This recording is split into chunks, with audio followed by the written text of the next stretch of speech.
Assalamualaikum warahmatullahi wabarakatuh. Di sini kami akan menjelaskan mengenai materi pendekatan pembelajaran STEM 4.0. Sebelum memulainya, saya akan memperkenalkan anggota kelompok 3, yaitu Angeli Triana Catherine, Arina Izati, Barata Jaguardo Sitanggang, Alicia Vitaloka, Regita Nurliana Sukma, dan Rima Anggraini. Definisi Science, Technology, Engineering, and Mathematics atau disingkat sebagai STEM. Jadi STEM ini merupakan akronim dari Science, Technology, Engineering, dan Matematik dalam konteks Indonesia. STEM ini merujuk kepada 4 bidang ilmu pengetahuan, yaitu Science, Technology, Desain, dan Matematika. Nah, pendidikan STEM ini merupakan pendekatan dalam pendidikan di mana Science, Teknologi, Teknik, dan Matematika terintegrasi dengan proses pendidikan.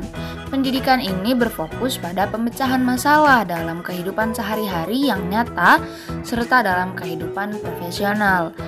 Dan juga pendidikan STEM ini menunjukkan kepada siswa bagaimana konsep, prinsip, teknik sains, teknologi, teknik, dan matematika digunakan secara terintegrasi untuk mengembangkan produk, proses, dan sistem yang bermanfaat bagi kehidupan manusia. Nah, untuk pengertian STEM menurut beberapa ahli itu ada 4. Jadi saya akan menjelaskan 4. Yang pertama itu menurut Brown DKK tahun 2011. Jadi STEM ini adalah metadisiplin di tingkat sekolah, di mana guru sains, teknologi, teknik, dan matematika itu mengajar pendekatan terpadu, dan masing-masing materi disiplin tidak dibagi-bagi tapi ditangani dan diperlakukan sebagai satu kesatuan yang dinamis. Yang kedua, menurut Sanders tahun 2009 menjelaskan bahwa pendidikan integrasi STEM itu sebagai pendekatan yang mengeksplorasi pembelajaran di antara 2 atau lebih bidang subjek STEM dan atau antara subjek STEM dengan mata pelajaran sekolah lainnya. Misalnya, teknologi tidak dapat dipisahkan dengan pembelajaran sosial, seni, dan humaniora. Yang ketiga, menurut Supros tahun 2009 menyatakan bahwa pendidikan STEM terpadu adalah pendekatan interdisiplin pada pembelajaran yang di dalamnya peserta didik menggunakan sains, teknologi, teknik, dan matematika dalam konteks yang nyata yang mengkoneksikan antara sekolah, dunia kerja, dan dunia global sehingga mengembangkan literasi STEM yang memampukan peserta didik bersaing dalam era ekonomi baru. Yang keempat, menurut Cowley DKK tahun 2016 menyatakan bahwa pendidikan STEM terpadu itu sebagai pendekatan untuk mengajar 2 atau lebih bidang STEM dengan melibatkan praktek STEM dalam menghubungkan masing-masing bidang STEM agar dapat meningkatkan pembelajaran siswa. Jadi dapat disimpulkan bahwa pendidikan integrasi STEM ini ialah suatu pembelajaran secara terintegrasi antara sains, teknologi, teknik, dan matematika untuk mengembangkan kreativitas siswa melalui proses pemecahan masalah dalam kehidupan sehari-hari, sehingga dapat melatih peserta didik dalam menerapkan ilmu yang dipelajari di sekolah dengan fenomena yang terjadi di alam nyata. Baiklah, materi yang selanjutnya yaitu tentang subjek dari STEM. Subjek STEM terdiri dari sains, teknologi, engineering, dan matematika. Mari kita bahas satu persatu. Yang pertama yaitu ada inquiry science atau scientific inquiry. Pendekatan inquiry science berbasis instruksi menuntut pendidik untuk mendorong dan memberi contoh mengenai kemampuan inquiry science serta membangun rasa ingin tahu peserta didik dan keterbukaan terhadap gagasan baru. Dalam hal ini, peserta didik dituntut tidak hanya bekerja berdasarkan prosedur yang ada, namun diharapkan dapat merancang sendiri prosedur apa dan bagaimana prosedur tersebut harus dilakukan agar diperoleh hasil yang maksimal dari suatu pembelajaran. Kemudian yang kedua yaitu ada literasi teknologi. Teknologi dipandang sebagai proses dengan aktivitas yang meliputi merancang, membuat, dan menggunakan teknologi. Terdapat 4 cara berbeda dalam memahami teknologi, di antaranya teknologi sebagai objek, pengetahuan, aktivitas, dan kemauan. Teknologi berkaitan langsung dengan keperluan manusia seperti ekonomi, sosial, aspek budaya, atau aspek lingkungan yang diperoleh dari proses pemecahan masalah dan pengembangan produk baru. Pendekatan STEM harus memberi kesempatan kepada peserta didik untuk memandang teknologi sebagai wahana perubahan yang baik dan positif. Kemudian yang ketiga yaitu ada content engineering. Sifat desain engineering memberi peluang bagi peserta didik dengan pendekatan yang sistematis untuk menyelesaikan masalah yang terdiri secara alamiah pada semua objek STEM.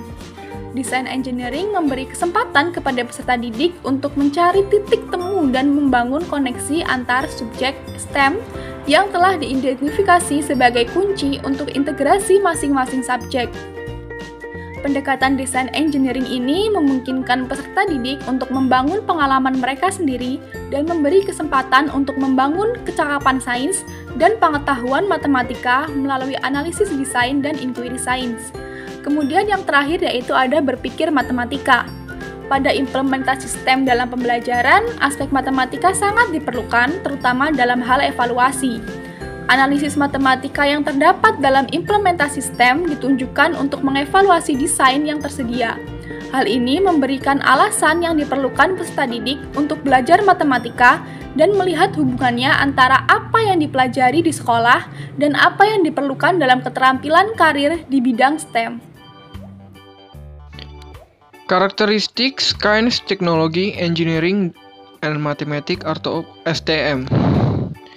STM berbeda dengan pembelajaran konvensional biasa. Brenner dan kawan-kawan pada tahun 2012 mengatakan bahwa STM berlawanan dengan model pembelajaran ceramah. STM merupakan pendidikan yang menggunakan pendekatan integrasi.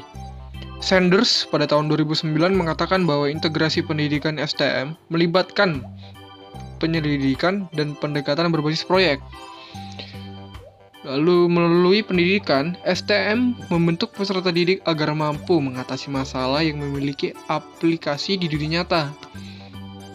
Brown dan kawan-kawan mengatakan pada tahun 2019 bahwa penyokong pendidikan STM percaya bahwa dengan meningkatkan persyaratan matematika dan sains, teknologi, dan teknik, peserta didik akan menampilkan dan lebih siap ketika melanjutkan pendidikan dan pekerjaan pada bidang STM. Pendekatan STM memiliki berbagai manfaat bagi peserta didik. Daly pada tahun 2013 menunjukkan bahwa terdapat peningkatan yang signifikan pada keterampilan proses sains, konsep sains, dan pengetahuan berkonten sains dari peserta didik sekolah dasar yang berpartisipasi dalam program STM dasar selama setahun. Selanjutnya, pengintegrasian Science, Technology, Engineering, and Mathematics atau yang disingkat dengan STEM. Ada beberapa pengertian terkait cara pengintegrasian STEM. Yang pertama, menurut Dagger 2010, menyampaikan beberapa cara yaitu 1. Dengan mengajarkannya sebagai masing-masing subjek yang terpisah.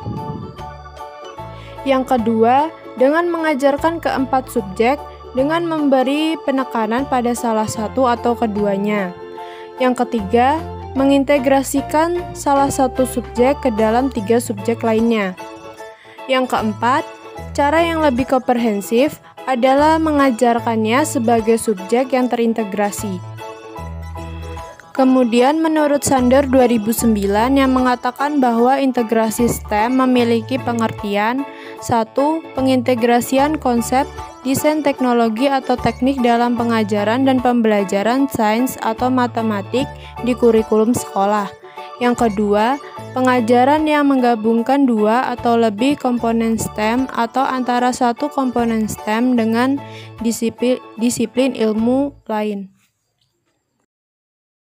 Implementasi STEM pada pembelajaran IPA di SD. Untuk menerapkan pendekatan STEM dalam pembelajaran IPA di sekolah dasar, pendidik dapat membuat rancangan pembelajaran dengan mengintegrasikan kompetensi dasar pada mata pelajaran yang berbeda. seperti pada salah satu contoh pada pembelajaran IPA kelas 5 materi cahaya dan sifatnya. Kompetensi dasar pada materi cahaya ialah menyajikan hasil percobaan tentang pembentukan bayangan pada cermin dan lensa. Penulis mengintegrasikan kompetensi dasar tersebut dengan kompetensi dasar matematika menyelesaikan masalah yang berkaitan dengan hubungan antar sudut sebagai akibat dari dua garis sejajar yang dipotong oleh garis transversal. Materi selanjutnya yaitu mengenai kelebihan dan kekurangan STEM. Yang pertama adalah kelebihan. Kelebihan pertama yaitu membuat siswa lebih bisa mengandalkan cara berpikir. Yang kedua, wawasan siswa menjadi luas. Yang ketiga, siswa lebih mudah menyelesaikan berbagai masalah. Yang keempat, siswa mampu berpikir kritis, yang mana merupakan dasar dari bekal untuk menghadapi abad 21. Yang kelima, kolaborasi atau kerjasama bisa membuat siswa bisa lebih efektif. Yang kedua yaitu kekurangannya. Yang pertama, bisa membuat siswa cenderung kurang menghargai mata pelajaran lain seperti musik, sastra, bahasa, tulisan, dan lain-lain. Yang kedua, pendidik kekurangan waktu untuk menyiapkan bahan ajar 3 berbasis STEM. Yang ketiga, pendidik kesulitan menggunakan media pembelajaran baru dan peralatan eksperimen atau praktik. Kesimpulan, STEM atau Science, Technology, Engineering, and Mathematics dalam konteks Indonesia, STEM merujuk kepada 4 bidang ilmu pengetahuan, yakni sains, teknologi, desain, dan matematika. Pendidikan integrasi STEM ialah suatu pembelajaran secara terintegrasi antara sains, teknologi, teknik, dan matematika untuk mengembangkan kreativitas siswa melalui proses pemecahan masalah dalam kehidupan sehari-hari, sehingga dapat melatih peserta didik dalam menerapkan ilmu yang dipelajari di sekolah dengan fenomena yang terjadi dalam dunia nyata. Untuk menerapkan pendekatan STEM dalam pembelajaran IPA di sekolah dasar, pendidik dapat membuat rancangan pembelajaran dengan mengintegrasikan kompetensi dasar pada mata pelajaran yang berbeda. Implementasi pendekatan STEM dapat dilakukan tanpa memadukan kompetensi dasar dari 2 mata pelajaran, melainkan hanya mengambil kompetensi dasar dari 1 pelajaran. Selanjutnya, dipadukan dengan subjek STEM lainnya. Kemudian, aktivitas pembelajaran dirancang untuk menyasar subjek STEM lainnya.